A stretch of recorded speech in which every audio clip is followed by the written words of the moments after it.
जब भी कोई इंसान हमें छोड़कर जाता है तो सबसे बड़ी गलती जो हम करते हैं वो ये करते हैं कि हम उसके आगे हाथ जोड़ते हैं, माफ़ी मांगते हैं और हम उसकी मिन्नत करते हैं कि वो हमारी ज़िंदगी में वापस आ जाए। ऐसा क्यों होता है ये ज़रा समझिएगा। ऐसा इस वजह से होता है कि एंग्शियस अटैचमेंट स्टाइल होता है हमारा, कि जब भी कोई दूसरा इंसान हमसे दूर जा रहा होता है तो हम थ्रेटेंड फील करते हैं, हमें खौफ आता है कि अगर ये हमसे हमेशा के लिए दूर चला गया तो क्या होगा। इसकी वजह बुनियादी ये होती है कि हम या तो लो सेल्फ एस्टीम का शिकार होते हैं या फिर हमें यूँ लगता है कि हम वर्दी नहीं हैं लव के, यानी हमसे कोई गलती हुई है जिसकी वजह से दूसरा इंसान हमसे दूर चला गया है। बहुत से केसेस में होता भी है कि वाकई में हमारी कोई गलती होती है, मगर याद रखिए कि ज़्यादातर केसेस में ये होता है कि जब हम किसी दूसरे के पीछे पीछे भागते रहते हैं तो ये हमारे एंग्शियस अटैचमेंट स्टाइल की वजह से हो रहा होता है। ये एंग्शियस अटैचमेंट स्टाइल जो है ये बड़ा दिलचस्प है। इसके कुछ साइंस होते हैं जो कि आप इजीली रिकॉग्नाइज कर सकते हैं अपने रिलेशनशिप में कि क्या आप का भी जो अटैचमेंट स्टाइल है, यानी किसी दूसरे के साथ जो आप अटैच होते हैं उसका स्टाइल किस तरह का है। क्या आप हमेशा से अपने पार्टनर की रीअश्योरेंस लेते हैं, यानी आप ये जानना चाह रहे होते हैं कि क्या वाकई में आपका पार्टनर आपसे प्यार करता भी है या नहीं करता, नंबर 1। नंबर 2 ये कि आप बहुत ज़्यादा लव बॉम्बिंग करते हैं, यानी आप बहुत ज़्यादा एक्सप्रेस कर देते हैं अपने लव को और आप हर मुमकिन चीज़ करने की कोशिश करते हैं कि आपका पार्टनर आपसे दूर ना जाए और वो हमेशा खुश रहे, यानी हर तरह से उसको खुश रखने की कोशिश करना और ये 24/7 करना। तीसरे नंबर पे जब भी आपका पार्टनर अपना कोई पर्सनल टाइम एंजॉय कर रहा होता है या पर्सनल स्पेस में होता है तो तब भी आपको ये महसूस होता है कि ये आपको इग्नोर कर रहा है और आपको तब भी उसके प्यार पर शक होना स्टार्ट हो जाता है।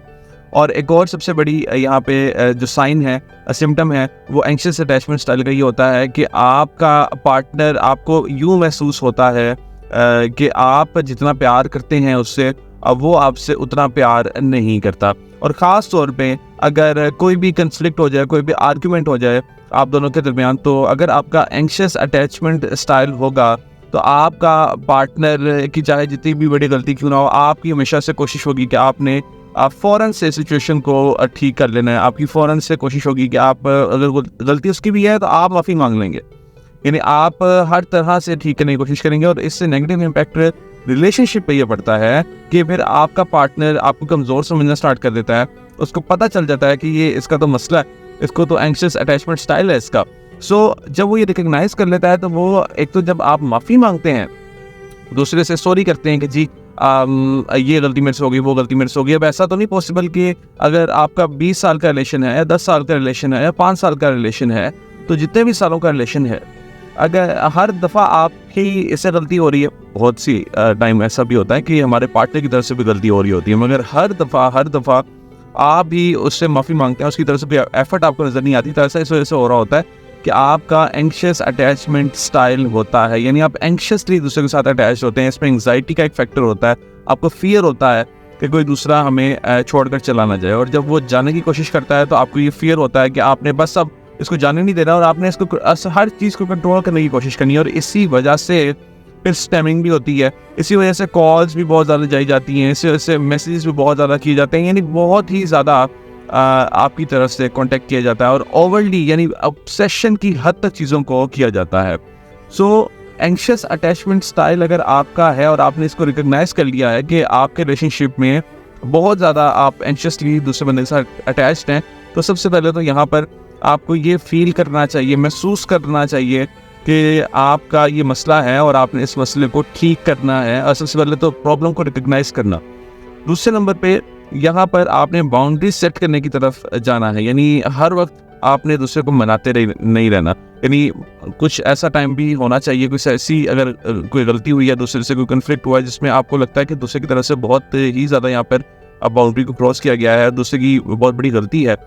तो आपने कोशिश करनी है कि आपकी तरफ से वहाँ पे बहुत ज़्यादा ओवरली कनेक्शन ना अपने पार्टनर के साथ हो, यानी थोड़ा सा वहाँ पर भरम रहे आपका, थोड़ा सा वहाँ पे बाउंड्री सेट हो और आप भी दूसरे को बता पाएँ कि आप भी इस चीज़ से हर्ट हुए हैं। सो वहाँ पे आप एक दूसरे को थोड़ी सी स्पेस भी दे सकते हैं, थोड़ा सा उससे दूर भी जा सकते हैं, थोड़ा उसको ये भी बता सकते हैं कि इस पर आप भी हर्ट हुए हैं, जिसमें आई लैंग्वेज का इस्तेमाल करना मैं रिकमेंड करता हूँ कि आप दूसरे को बताएं कि मुझे आपकी इस बात से तकलीफ हुई है, इस चीज़ से तकलीफ हुई है। सो एक तो ये चीज़ की बाउंड्री सेट करना, बड़ा ज़रूरी होता है। अब इसमें सिचुएशन टू सिचुएशन चीज़ें वेरी कर रही होती हैं। डेट्स व्हाई मैं रिकमेंड करता हूँ कि अगर आपका कोई इस तरह का मसला है तो आप काउंसलिंग सेशन बुक करवा सकते हैं दिए गए व्हाट्सएप नंबर पर रब्ता करके, जो कि पेड काउंसलिंग सेशन होता है। इसके अलावा ख़ास तौर पे आप ये भी कर सकते हैं कि आप हर वक्त ओवरली दूसरे शख्स को खुश करने की कोशिश ना करें। मतलब जब बहुत ज़्यादा कहते हैं ना कि हद से ज़्यादा कोई चीज़ हो जाए तो उसकी फिर कदर नहीं रहती। अगर आप हद से ज़्यादा अपने पार्टनर को खुश करने की कोशिश करते हैं, हद से ज़्यादा बस उससे ये पूछते रहते हैं कि तुम्हारे मूड को क्या हुआ है, तुम्हें क्या हुआ है, तुम मेरे साथ इस तरह की बात करी, उस तरह की बात करी, तुम मुझे थोड़ा सैड लग रही है, यानी बहुत ज़्यादा जब आप दूसरे की फिक्र करना स्टार्ट कर देते हैं तो दूसरा अपने आप को ये समझता है कि जैसे कि वो बहुत ही कोई महान इंसान है और आपने उसका ठेका लिया हुआ है, और वो जान के टेंशन हासिल करने के लिए भी आपका पार्टनर अक्सर ये करता है कि वो बस आपको मूड बनाकर दिखाता है, वो आपकी अटेंशन लेना चाह रहा होता है और आप उसके पीछे भागते चले जा रहे होते हैं। और जब वो इंसान फिर हमें छोड़कर जाता है तो हम उसके सामने फिर ऐसे हाथ जोड़कर बैठ जाते हैं कि हमें छोड़कर मत जाओ। और यही वजह होती है कि इससे फिर दूसरा इंसान हमें यूज़ करना स्टार्ट कर देता है, वो हमें फॉर ग्रांटेड लेता है और हमें अपने मुताबिक चलाने की कोशिश करता है। तो याद रखिए कि जब भी कोई दूसरा इंसान आपको छोड़ कर जाए तो वहाँ पे आपने मिन्नत तल्ला नहीं करना, वहाँ पे एक रिस्पेक्ट के साथ बाउंड्री सेट करनी है और साथ ही साथ अपनी सेल्फ एस्टीम के ऊपर भी काम करना है कि आप